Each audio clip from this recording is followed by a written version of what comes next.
Hello students, I hope you all are fine and well at home. Now be ready for an English grammar. Today we are going to start our revision of FA2. Okay? First of all, we start our revision with assignment 5, the sentence 1. We will learn this topic according to subject and predicate topic. In assignment 5, we will see the topic, subject and predicate. Now you can see on the screen exercise 1, 2 and 3. Look at that instruction we are already learnt in our general English course grammar book, and during the video you are sitting with both the grammar books. First is our general English course and the second is our homeworks book. Okay. Now you can see exercise 1, 2 and 3 we will complete according to our general English course grammar book.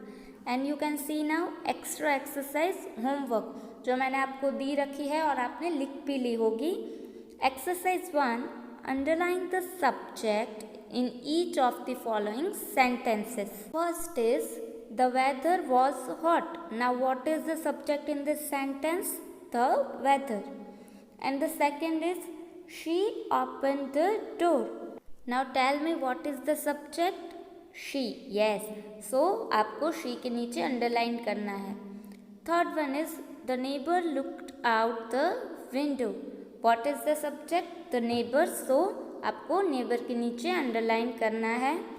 Fourth is Jimmy finally finished his homework. तो our subject is Jimmy.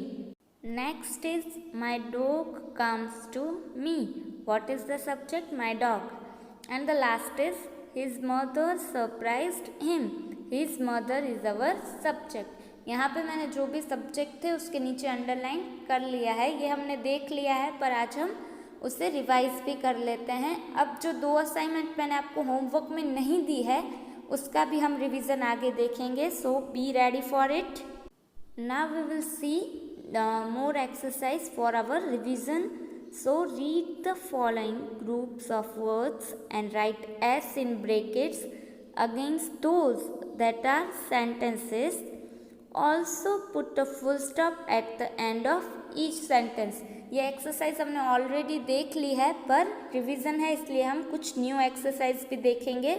अब हमें क्या करना है कि जो sentence complete है उसके पीछे हमें फुल स्टॉप लगाकर वहाँ पे जो ब्लैंक दी गई है उसमें S लिखना है और जो सेंटेंस इनकम्प्लीट है उससे हमें कुछ भी नहीं करना है. Okay. First sentence is his sister works in bank. So this is the complete sentence. So we are putting full stop at the end of the sentence and also write S because this is a complete sentence. Now we see second sentence. I am proud. But this is a incomplete sentence. उसका कोई meaning नहीं है. ये sentence meaningless है तो यहाँ पर हमें कुछ नहीं करना. और जो यहाँ पर ब्लैंक दी गई है उसमें भी हमें एस फील नहीं करना क्योंकि this is the incomplete sentence. Third one is mega laugh loudly.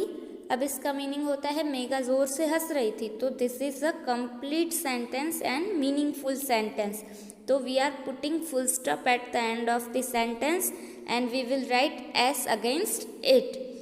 Fourth one is all roads are, यानी कि सब रोड पर उसका कुछ मीनिंग नहीं होता. तो ये इनकम्प्लीट सेंटेंस है तो हमें S भी नहीं लिखना और पीछे फुल स्टॉप भी नहीं लगाना. Next is my uncle gave me, यानी कि मेरे अंकल ने मुझे दिया पर क्या. तो ये भी एक मीनिंगलेस सेंटेंस है और इनकम्प्लीट सेंटेंस है इसलिए हमें इसमें भी कुछ नहीं करना और जो ब्लैंक दी गई है उसमें भी हमें कुछ फील नहीं करना. Next is the cow is a time animal. Time यानी कि पालतू एनिमल. तो ये एक कंप्लीट सेंटेंस है और मीनिंगफुल भी है. तो we are putting full stop at the end of the sentence and after that we will also write S against it. Okay. Seventh is Akbar was a great king. It is also complete sentence, so we are putting full stop at the end of the sentence and after that we will write S. Eighth one and the last one is if you help your friend, यानी कि अगर आप अपने friend की help करते हो, तो ये इनकम्प्लीट सेंटेंस है, तो हमें उसमें कुछ भी नहीं करना. Okay, now we will see last exercise according to our assignment 5 and the exercise is match the subjects in column M with the right predicates in column N. अब यहाँ पर हमें M में सब्जेक्ट दी गई है और N कॉलम है, उसमें हमें प्रेडिकेट्स दिए गए हैं, हमें उसे अच्छे से मैच करना है. ओके, अकॉर्डिंग टू सेंटेंस जो भी प्रेडिकेट मैच होता है उसे हमें सब्जेक्ट के साथ मैच कर देना है. First is this book. अब देखिए N कॉलम में प्रेडिकेट्स दिए गए हैं, तो first is lives in a palace, नहीं आएगा. Sell vegetables is also incorrect. Is costly यानी कि वो महंगी है, तो yes this book is costly, ये एक मीनिंगफुल सेंटेंस बनता है, सब्जेक्ट प्रेडिकेट से मैच करता है, इसलिए हमें इसको मैच कर देना है. Second is the king. अब हमने पहले ही N कॉलम में जो पहला सेंटेंस देखा था लिव्स इन अ पैलेस, तो यस जो किंग होता है वो पैलेस में रहता है, तो ये मैच करता है, इसलिए हम सेकेंड सब्जेक्ट को फर्स्ट प्रेडिकेट से मैच कर देंगे. And the third one is the horse. तो इज कॉस्टली और लिव्स इन अ पैलेस हमने ऑलरेडी मैच कर लिए हैं, तो हॉर्स में सेल वेजिटेबल्स नहीं आएगा, विल रिंग सून भी नहीं आएगा. Is a clever animal, yes ये प्रेडिकेट मैच कर रहा है, तो आएगा the horse is a clever animal. It is the meaningful sentence, so हमें थर्ड सब्जेक्ट को is a clever animal predicate से मैच कर देना है.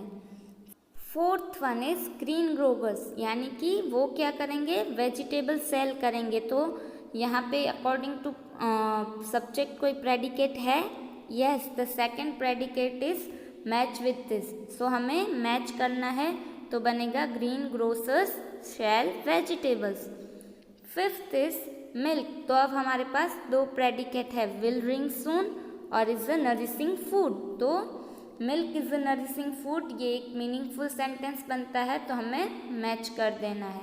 और the last one is the bell. तो आपको पता है यही प्रेडिकेट मैच करेगा कि विल रिंग सून. आज हमने जो रिवीजन देखा है वो आपको हमारी ग्रामर बुक में नोट कर लेना है. बट यस जो एक्सरसाइज 1 मैंने आपको होमवर्क में दी थी वो आपने ऑलरेडी लिख ली होगी, तो आपको दोबारा नहीं लिखनी.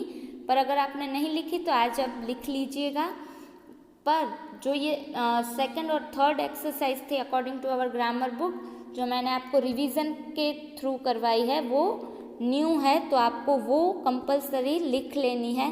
अगर आपने होमवर्क लिख लिया है तो वो आप दोबारा मत लिखिएगा, पर जो आज की लास्ट 2 एक्सरसाइज थी वो आपको लिखनी है, क्योंकि ये हमारी बुक में नहीं है, ये हमारा रिवीजन है, इसलिए मैंने न्यू एक्सरसाइज ली है. ओके, नेक्स्ट वीडियो में मिलेंगे, तब सेकंड पार्ट देखेंगे रिवीजन का. Till then stay happy and stay healthy at home. Good bye.